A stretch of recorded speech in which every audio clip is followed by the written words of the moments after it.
L'Algérie, ce n'est pas seulement une riche bande côtière, fertile et irriguée. Ici, en effet, à l'intérieur des terres, c'est aussi l'Algérie. Loin de la mer, au pied des plateaux ravinés par les eaux et les vents, s'étend la plaine du Hodna. Aride et caillouteuse, déshéritée, elle nourrit pourtant ses troupeaux. Moutons blancs du Msif, moutons du Coraboa à tête rouge. À peine abreuve-t-elle quelques chevaux maigres.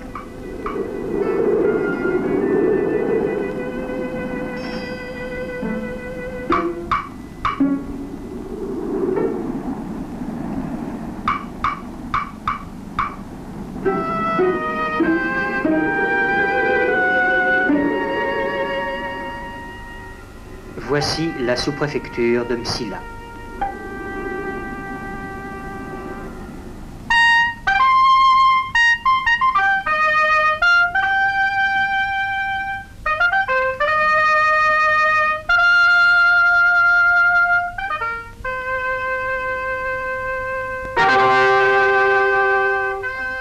Des 60 000 habitants qui peuplent l'arrondissement, l'agglomération de Msila en groupe environ 10 000. Ce sont des paysans sédentaires et quelques artisans. Les maisons à terrasses, accrochées les unes aux autres, bordent des rues étriquées, immobiles, assoupies pour toujours. Il y a une justice de paix, un commissariat, la poste et la gendarmerie. Tout cela compose une petite sous-préfecture sans importance et sans histoire, figée au bord de son oued et toute rongée de soleil.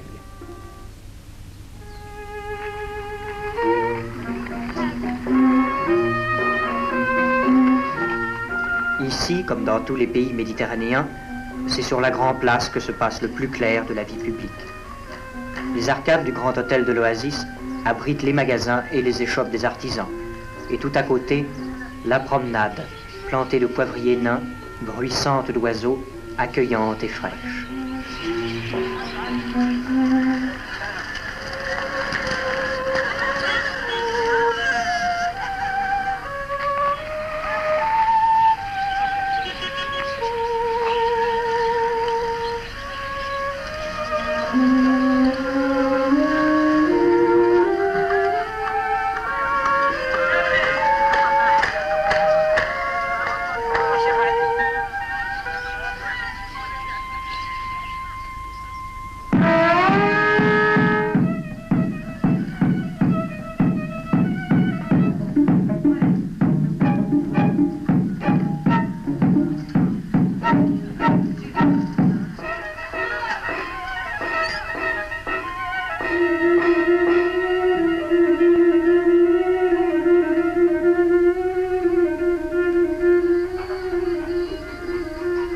Sur les terrasses se déroule une partie de la vie privée, une vie intime, plus secrète, celle des femmes et des adolescents.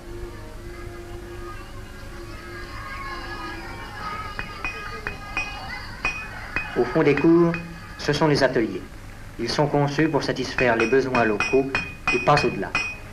Le forgeron de tradition est surtout un réparateur qui parfois échange son travail contre quelques mesures d'orge ou de fèves. D'une saison à l'autre, il fait toujours crédit au paysan, son client.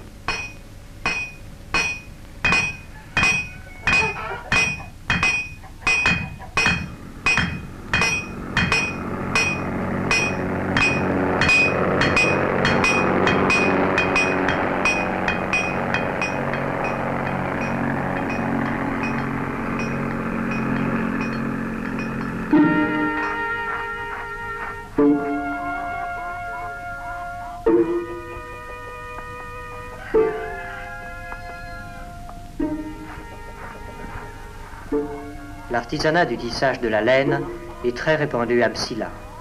Tapis bariolés des Mahadides, burnous, nappes et couvertures offrent un appoint appréciable aux ressources limitées des familles. Jusqu'à ces dernières années, on ne pouvait donc parler d'une vie économique puisqu'il s'agissait tout au plus d'une simple survie. De la survie toutefois de près de 15 000 habitants, pratiquement nourris et vêtus par l'argent reçu des immigrants de la métropole. Msila s'obstinait à mourir pour ne pas avoir à vivre.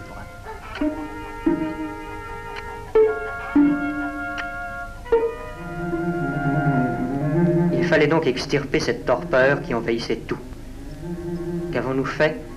Un jeune sous-préfet est venu de métropole, et avec lui des officiers SAS et des soldats, des géomètres, des géologues, des ingénieurs d'hydraulique et des pétroliers, des instituteurs, des médecins, des commerçants et des agronomes.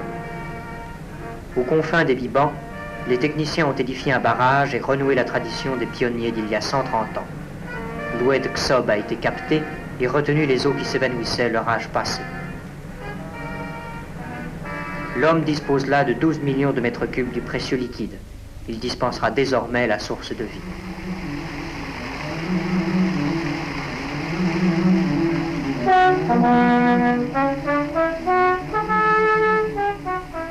Un système très simple mais d'avant-garde a été utilisé pour acheminer l'eau par gravité jusqu'au périmètre cultivable. 300 km de ces canalisations en ciment précontraint ont été nécessaires.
Les travaux agricoles prennent à présent leur véritable signification. L'arbre pourra nourrir ses fruits.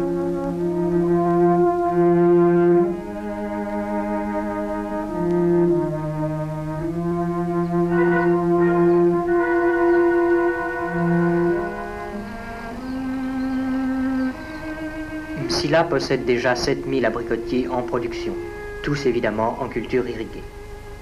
La récolte moyenne peut être évaluée à 300 tonnes environ. C'est par la conjugaison de centaines d'efforts de ce genre que l'Algérie est en passe de devenir, dans les années qui s'annoncent, la Californie française.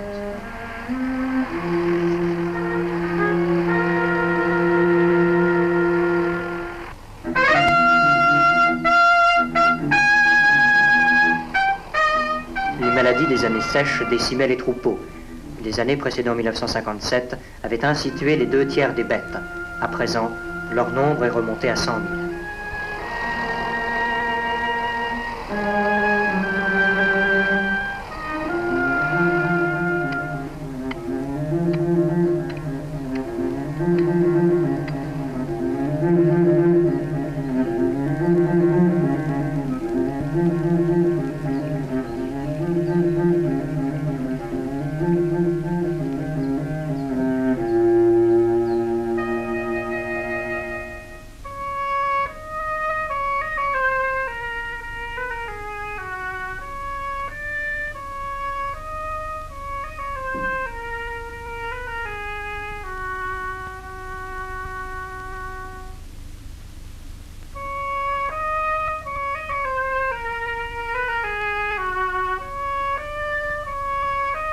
Sur la haute plaine, le jour se lève.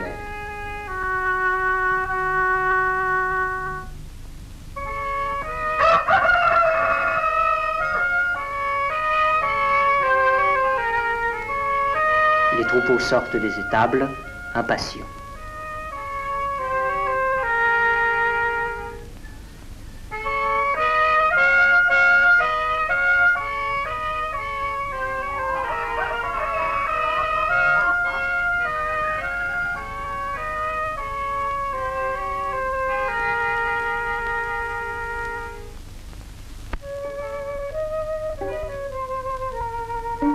Les ouvriers des douars voisins se mêlent, dès l'aube, aux premiers visiteurs du souk. Ainsi commence la journée de la petite bourgade.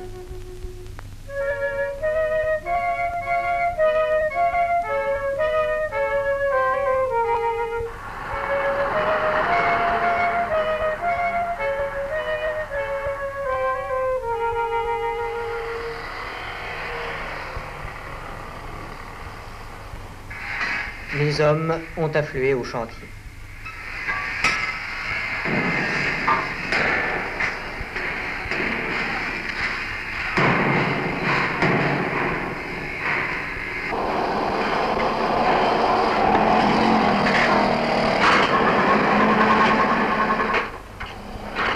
Les grues sont au travail, l'armature d'un nouvel édifice se dresse.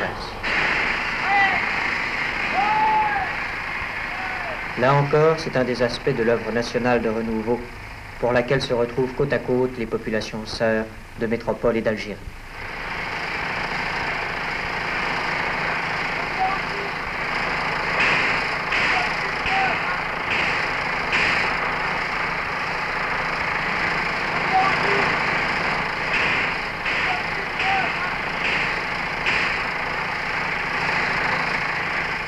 Ainsi naît, entre le Sahara et la Méditerranée, la station de pompage de Msila, qui refoulera le pétrole à 80 km vers le nord, jusqu'au col de Zeralda.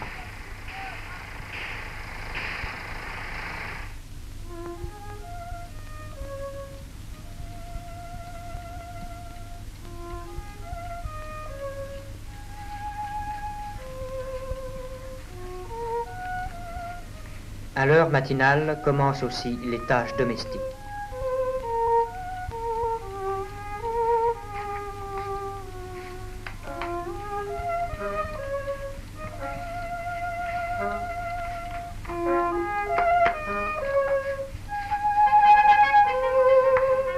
Cette femme est venue à Msila pendant les années 20 et ne l'a pas quittée depuis.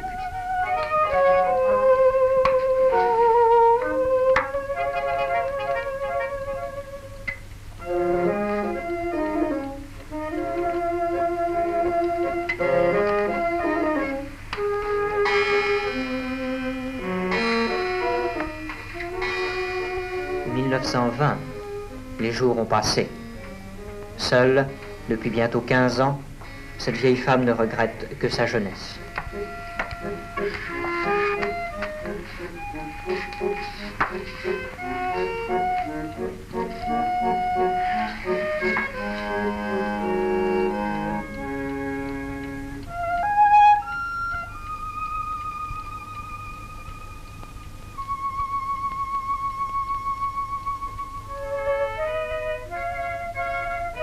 Mais le flot des ouvriers s'est à peine mis en chantier qu'une autre marée afflue de la plaine. En effet, c'est aujourd'hui le jour du souk, du marché hebdomadaire. Un souk que les rebelles avaient interdit.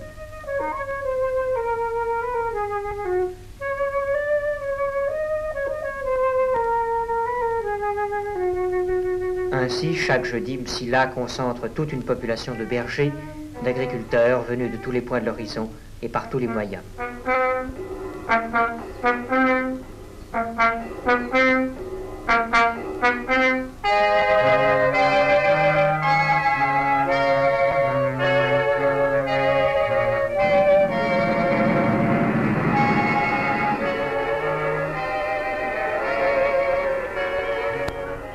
À l'entrée de la bourgade, le pont canalise le flot d'hommes et d'animaux.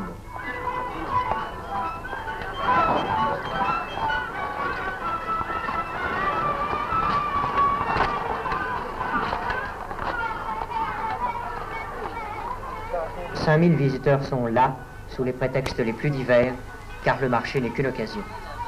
Certes, on vient pour acheter ou vendre, mais aussi pour s'informer, pour renouer des connaissances, pour boire le thé à la menthe, pour se marier, pour se soustraire à l'isolement et se retrouver nombreux.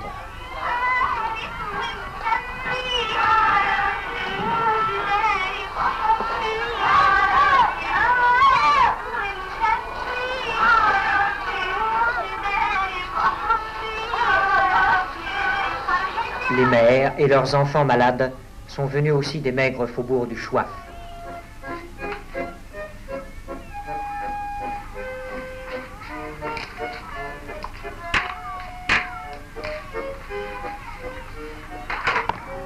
La vieille femme a trouvé là un moyen de lutter contre sa profonde solitude.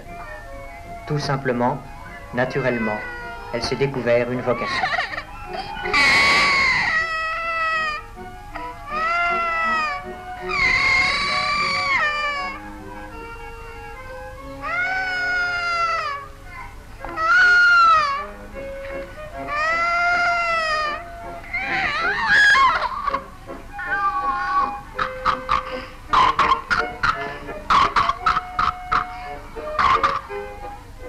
ne demande pas d'argent, mais ce n'est pas là une série d'actes absolument gratuits, puisqu'il lui donne sa raison de vivre.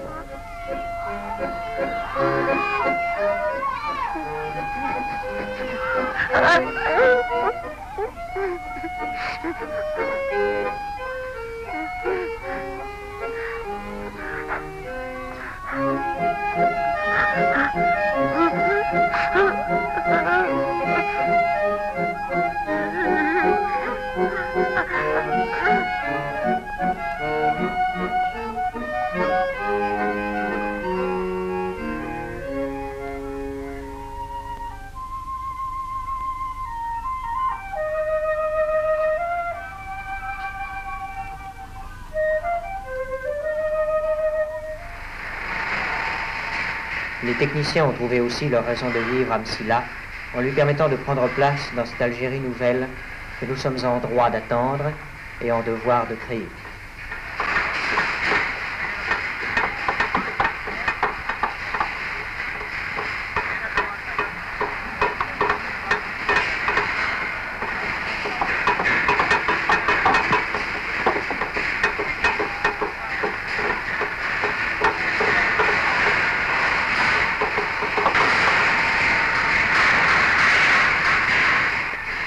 Leur usine emploie les hommes à pétrir et distribuer le béton.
C'est ici que sont entreposés les tubes d'irrigation. Avant qu'ils ne soient appelés à conduire l'eau, aux heures brûlantes de la journée, d'immenses tourniquets les rafraîchissent. De la Méditerranée au Sahara, le plan de Constantine multiplie et soutient les entreprises de ce genre.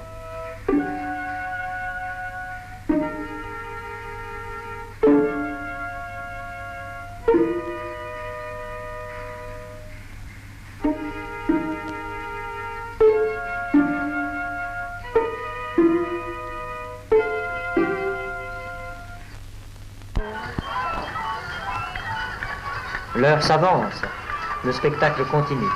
1000 acteurs se côtoient.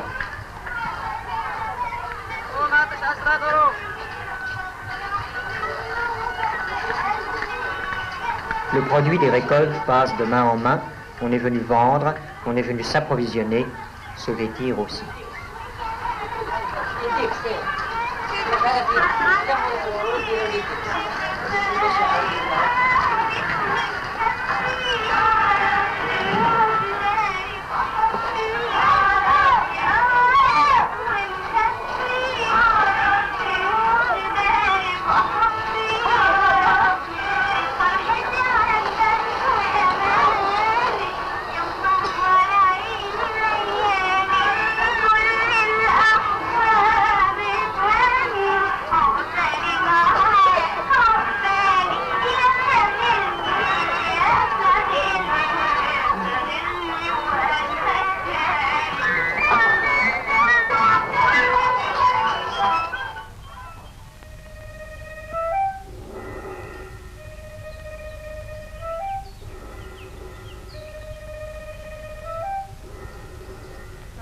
Entre-temps, la matinée est passée.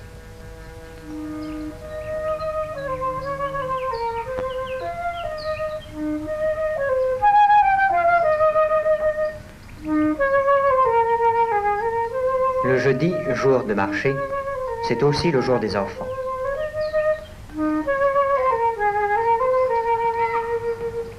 Le paisible jardin de la sous-préfecture les rassemble.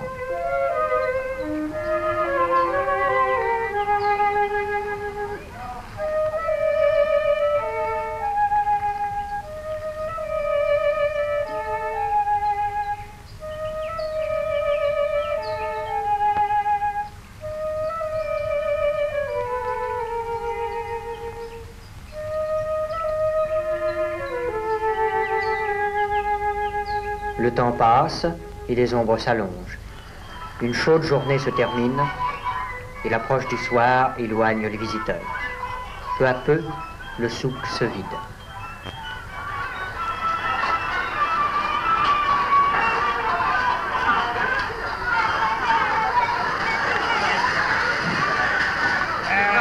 Les bêtes sont rassemblées pour le départ.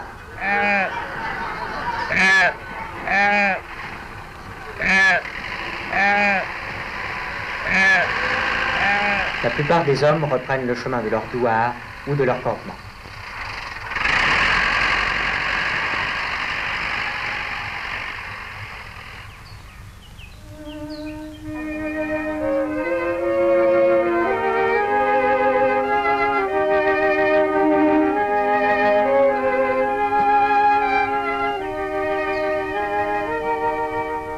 C'est l'heure alanguie où les jeux se font plus calmes. Du même pas tranquille, la fille et le garçon suivent les sentiers du retour.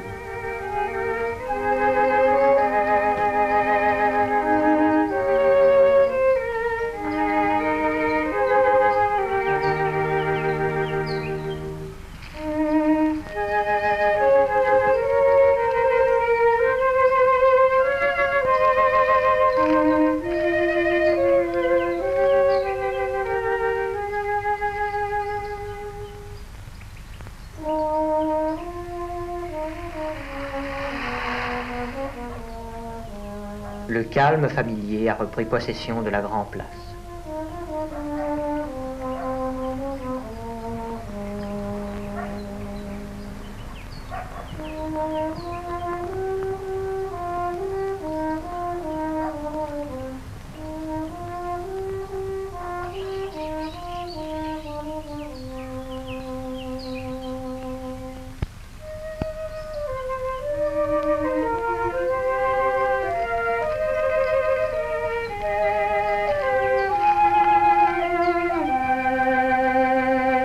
Sans doute, un nouveau bonheur se prépare à Psila.